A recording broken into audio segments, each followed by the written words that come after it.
जैसे गोरखनाथ जी को परमात्मा मिले थे। गोरखनाथ जी ये आजकल के तो कोई संत नहीं है जिनको हम संत माना करते थे। गोरखनाथ जी में इतनी शक्ति थी, एक पहाड़ को सोना बना दिया था अपने वचन से, सोना, सोने का, स्वर्ण, गोल्ड का। और अपने गुरु मच्छिंद्र नाथ उसका 100 फूंक दिया था, उसकी अस्थि इकट्ठी करके और उसको अपने वचन से शरीर बना दिया था। और वो आत्मा मच्छिंद्र नाथ की फिर उसमें प्रवेश कर दी थी। और फिर भी बोला हुआ था, फिर भी मोक्ष नहीं था उसका। अपुन आत्माओं तब परमात्मा मिले थे उनको और कहा था कि गोरखनाथ में सभी का गुरुआ, सबका एकमात्र गुरु मैं हूं पूरे विश्व में। ये संत भाषा है क्योंकि ये पद्य भाग के अंदर अपने राग के अनुसार बोला जाता है। कहा कि गोरखनाथ में सबन का गुरुआ।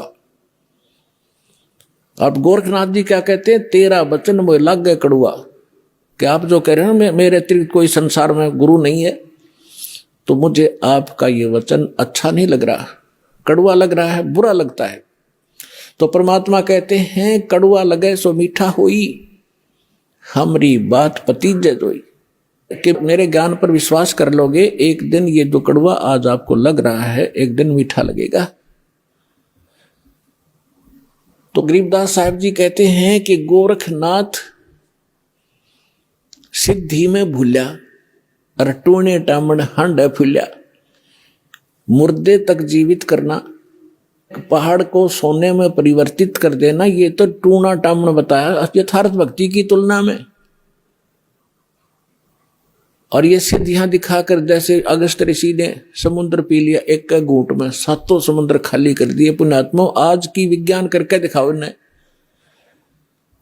और जो आध्यात्मिक शक्ति है उसके तुलना में ये जो भौतिक विज्ञान तो पाश्यंग भी नहीं है।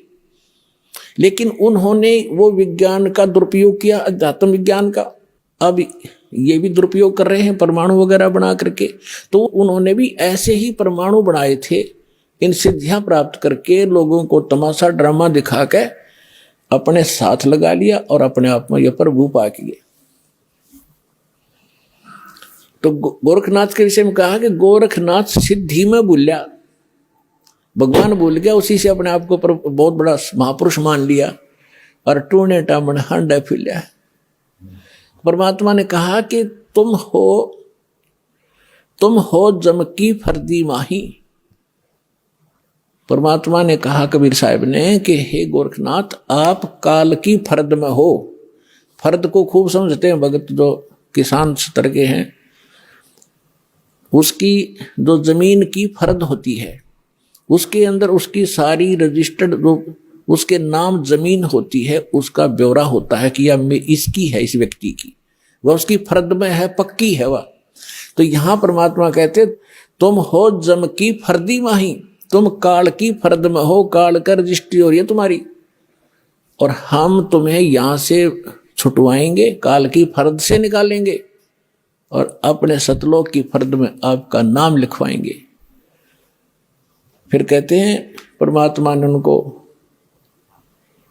गोरखनाथ जी को भी शरण में लिया, उनकी काफी कोशिश की, अपनी सिद्धि शादी दिखाकर परमात्मा ने सब कैंसिल कर दी उसकी सिद्धि।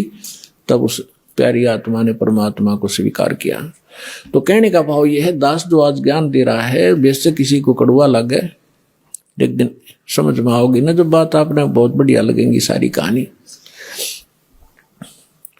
तो इन महापुरुषों ने परमात्मा को बताया कि अनंत कोट ब्रह्मांड का एक रति नहीं भारे, सतगुरु पुरुष कबीर ये कुल के सिरजनहारे। गरीबदास साहिब जी ने कहा है, हम सुल्तानी नानक तारे दादू को उपदेश दिया, जात जुलाहा भेद न पाया वो काशी माहे कबीर हुआ। अब ये भी प्रमाणित कर दिया इन प्रत्यक्ष दृष्टाओं ने कि हु इज गॉड, वो परमात्मा है कौन, कि जो काशी में एक धानक का काम करा करते जुल्हे का, वो काशी में वो परमात्मा है। और यही नानक साहब जी ने कह दिया, भाई सूरत मुल्क की वेश ए ठगवाड़ा ठगी देश, खरा सियाणा बहुता बार देखो धानक रूप रहा करता। अपने आत्माओं जो उन महापुरुषों ने सचखंड में देखा मालिक को, जिसके लिए भटक रहे हम असंख्य युगों से, राजाओं ने राज त्याग दिया, साधकों ने सारा शरीर गाड़ दिया उस मालिक के पाने के लिए, उनके शरीर पर दीमक चढ़ गई, और जिनको परमात्मा मिल गया सहज में खुद आकर ले गया और वापस छोड़ा सारा सचखंड दिखाकर, और फिर वो सामने बैठा, तो वो महापुरुष की उस सतीथि को ना तो हम बयान कर सकते जो उनको महसूस हुआ होगा। हम तो एक रूढ़िवादी बन गए कि हमारे गुरु का कोई गुरु नहीं था, और वो कहते हैं गुरु बिन मोक्ष नहीं हो सकता। सैकड़ों जगह गुरु नानक देव जी ने खुद कहा है कि गुरु मिला तो सो दी पाई, गुरु मिला तो दीक्षा लीनी। और ये समझ कर दिया कि गरीबदास साहिब जी को परमात्मा जो वाणी दी द्वारा, उसमें समझ गया है कि हम सुल्तानी नानक तारे दादू को उपदेश दिया, और जात दुलाहा भेद नहीं पाया, काशी माए कबीर हुआ। और अब गरीबदास जी की वाणी आपको थोड़ी सुनाते हैं, उस परमात्मा के प्रत्यक्ष दृष्टा महापुरुष के मुख से निकली वाणी का ज्यादा असर होगा।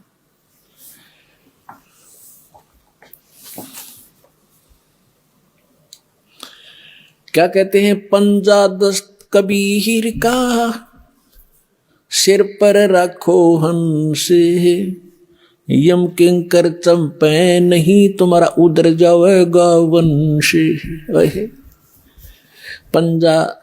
पंजा दस्त माने हाथ का, कबीर परमेश्वर के हाथ का पंजा अपने सिर पर बनाए रखना।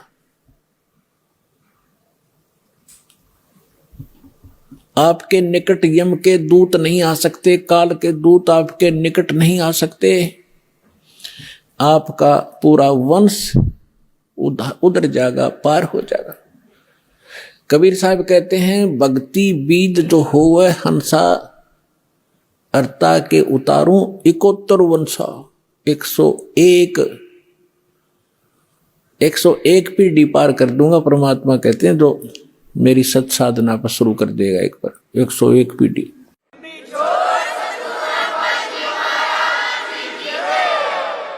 दर्द बंद दरवेश है सतगुरु पुरुष कबीर। हमारे लिए जो दुखी होने वाला है, और दरवेश माने साधु रूप में जो आते हैं, वो परमात्मा ही थे, जिन महापुरुषों को जिंदा महात्मा के रूप में मिले।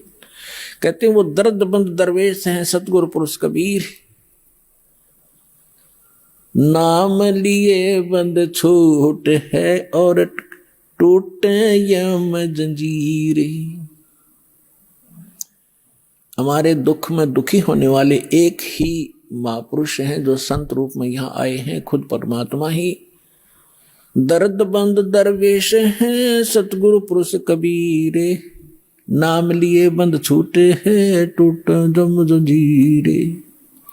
उस परमात्मा का नाम लेते हैं, जो उन्होंने जो मंत्र बता रखा है, काल के सब बंधन कट जाएंगे और यह फंद छूटेगा जो इसने हमें फंसा रखे। सतगुरु पुरुष कबीर हैं ये 3 लोक तत्सारे, कोट 49 पृथ्वी ये 14 भवन आधारे। सतगुरु पुरुष कबीर हैं 3 लोक तत्सारे, 2-4 की क्या कहूं ये तारे हंस अपारे। सतगुरु पुरुष कबीर हैं ये 4 युग परमाणे, ये झूठे गुरुआ मर गए भाई हो गए भूत मसाने।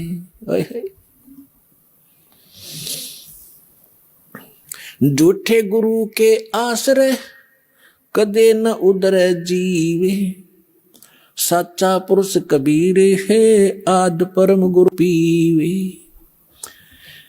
अब क्या बताया है गरीबदास साहिब जी ने?